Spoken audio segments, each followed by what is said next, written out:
Bom dia, boa tarde, boa noite. Mais uma vez, nos encontramos nesse espaço querido, nesse espaço dedicado à oração, à reflexão sobre tudo aquilo que sabemos e tudo aquilo que temos que refletir no coração com a ajuda de Deus, nosso Pai, de Jesus, nosso irmão maior, e dos bons espíritos, espíritos superiores, nossos guias, que façam com que nós compreendamos, assim como foi a vontade do Espírito da Verdade, traduzida pela obra codificada de Kardec, cumprindo, certamente, as palavras de Jesus, que nos disse que não nos deixaria sós, que teríamos, no momento oportuno, o esclarecimento de tudo aquilo que não foi possível ser esclarecido na época em que viveu nosso irmão maior Jesus. Pois bem, é nesse espírito que, mais uma vez, abro ao acaso a obra O Evangelho segundo o Espiritismo, de Allan Kardec, para leitura e depois algumas palavras. A leitura que nos é proposta hoje ao acaso é a do capítulo 21 dos falsos cristos e falsos profetas. E é o item número 9 que nos sai. Caracteres do verdadeiro profeta. Desconfiai dos falsos profetas. Essa recomendação é útil em todos os tempos, mas, sobretudo, nos momentos de transição, em que, como neste, se elabora uma transformação da humanidade. Porque, nesses momentos, uma multidão de ambiciosos e farsantes se arvoram em reformadores e messias. É contra esses impostores que se deve estar em guarda, e o dever de todo homem honesto é desmascará-los. Uma nota do tradutor: o grifo é nosso, para acentuar a importância dessas obrigações neste momento em que a profecia se cumpre. Perguntareis, sem dúvida, como se pode conhecê-los, e eis aqui os seus sinais.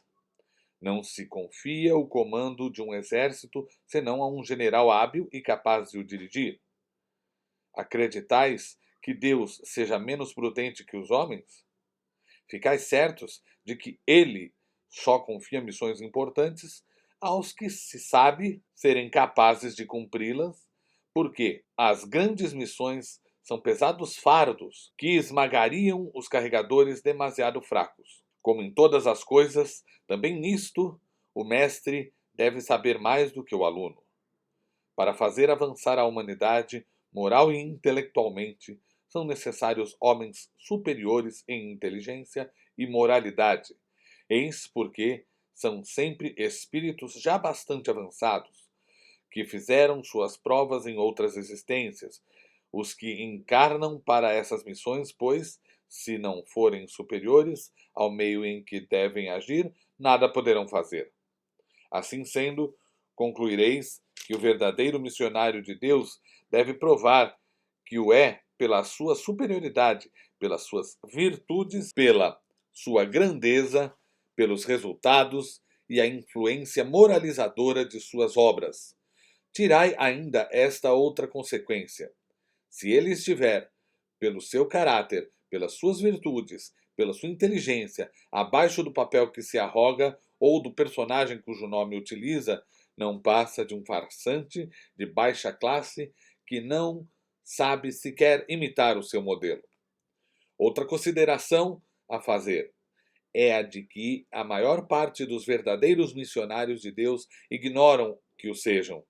Realizam aquilo para que foram chamados graças ao poder do seu próprio gênio, secundados pelo poder oculto que os inspira e os dirige à sua revelia e sem que o tivessem premeditado. Numa palavra, os verdadeiros profetas se revelam pelos seus atos e são descobertos pelos outros, enquanto os falsos profetas se apresentam por si mesmos como enviados de Deus. Os primeiros são humildes e modestos, os segundos orgulhosos e cheios de si, falam com arrogância e, como todos os mentirosos, parecem sempre receosos de não serem aceitos. Já se viram desses impostores apresentarem-se como apóstolos de Cristo, outros como o próprio Cristo, e, para a vergonha da humanidade, encontraram pessoas bastante crédulas para aceitarem as suas imposturas.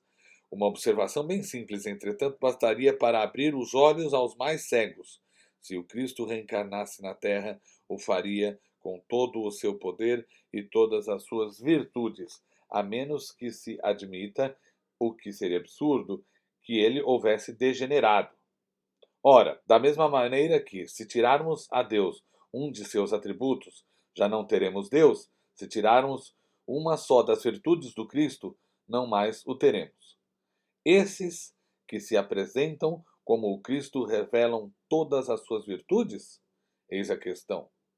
Observai-os, sondai-lhes os pensamentos e os atos, e verificareis que lhes faltam, sobretudo, as qualidades distintivas do Cristo, a humildade e a caridade, enquanto lhes sobram as que ele não tinha, a cupidez e o orgulho. Notai ainda que neste momento existem em diversos países muitos pretensos Cristos, como há também numerosos pretensos Elias, supostos São João ou São Pedro, e que necessariamente não podem ser todos verdadeiros. Podeis estar certos de que são exploradores da credulidade, que acham cômodo viver às expensas daqueles que lhes dão ouvidos. Desconfiai, portanto, dos falsos profetas, sobretudo numa época de renovação, porque muitos impostores se apresentarão como enviados de Deus. São os que buscam uma vaidosa satisfação sobre a terra.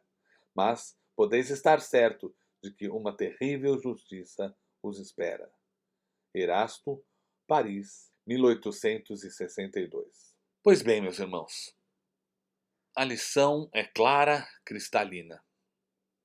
Nós temos que ser humildes, temos que ser caridosos, temos que vibrar amor, caridade, buscar o equilíbrio nosso interno e vibrar esse equilíbrio em torno de nós mesmos, para que estejamos sempre atentos.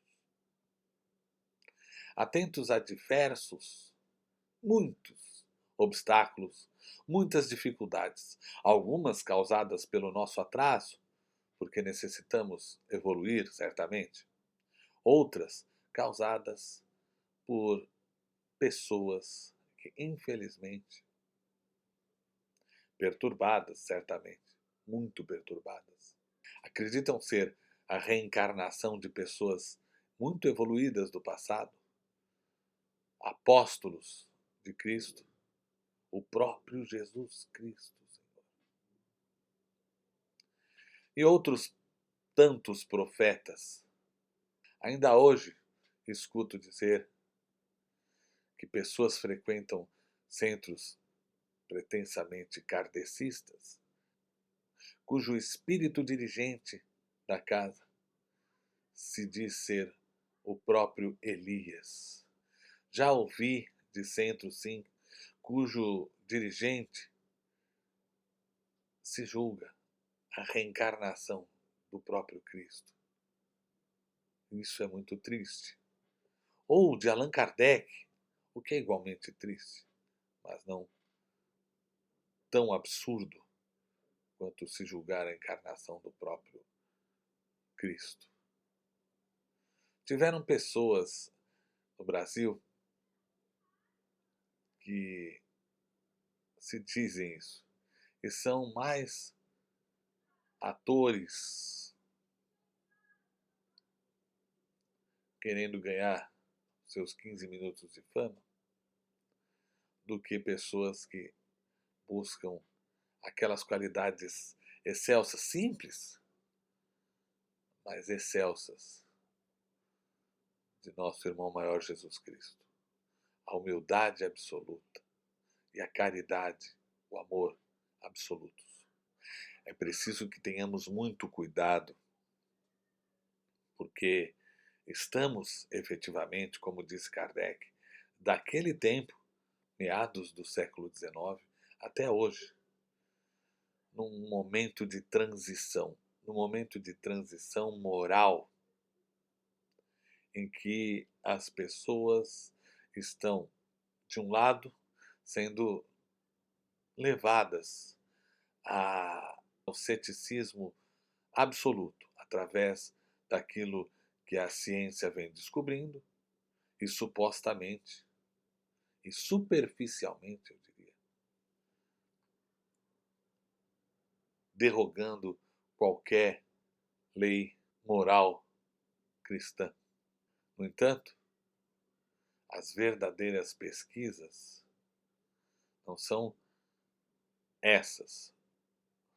No entanto, essas pesquisas, embora ajudem e tenham que ajudar o dia a dia do ser humano no campo material, não derrogam as descobertas e os avanços de Kardec no campo moral, as descobertas sobre a evolução do espírito, sobre a nossa evolução moral, mental, psíquica, espiritual, para que consigamos enxergar não apenas o plano espiritual através de uma mediunidade que possamos ter desenvolvida nessa encarnação, mas a capacidade que temos de enxergar quando estamos sendo orgulhosos, quando estamos sendo maldosos, quando estamos agindo das piores formas morais possíveis. O ideal é que não fôssemos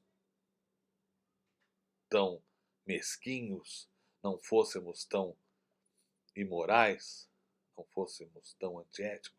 Precisamos muito lutar contra tudo isso.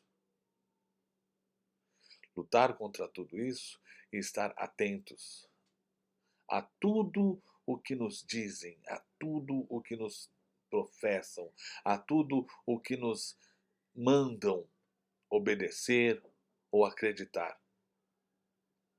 É por isso que o kardecismo, é por isso que o espiritismo, codificado por Allan Kardec, tem uma grande valia. Valia esta que não me faz pensar em nenhuma outra doutrina religiosa, em nenhuma outra doutrina cristã, porque me ensinou que era possível ter uma fé e que esta fé poderia ser, sim, construída dentro de uma racionalidade. A racionalidade nos tira de muitos problemas no campo da fé, da religiosidade, que não se confunde com religião. A nossa fé racional, como diz a lição de hoje, sempre nos tirará de problemas e de enroscos, como os de acreditar em falsos cristos e falsos profetas. Porque Deus é só um, Jesus Cristo é só um. Espíritos superiores, sim, os há às dezenas. No entanto, nenhum espírito superior vai agir como um embusteiro. Nenhum espírito superior dirá ser superior. Apenas por seus atos será fácil compreender e identificar sua superioridade moral e ética. Era isso, meus irmãos.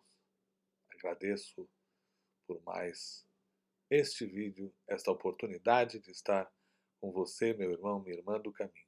E os convido a terminar mais este encontro entoando as palavras que Jesus nos ensinou. Pai nosso que estais nos céus, santificado seja o vosso nome. Venha a nós o vosso reino. Seja feita a vossa vontade, assim na terra como nos céus. O pão nosso de cada dia nos dai hoje. Perdoai as nossas ofensas, assim como nós perdoamos a quem nos tem ofendido. Não nos deixeis, Senhor, cair em tentação, mas livrai-nos do mal. Que assim seja.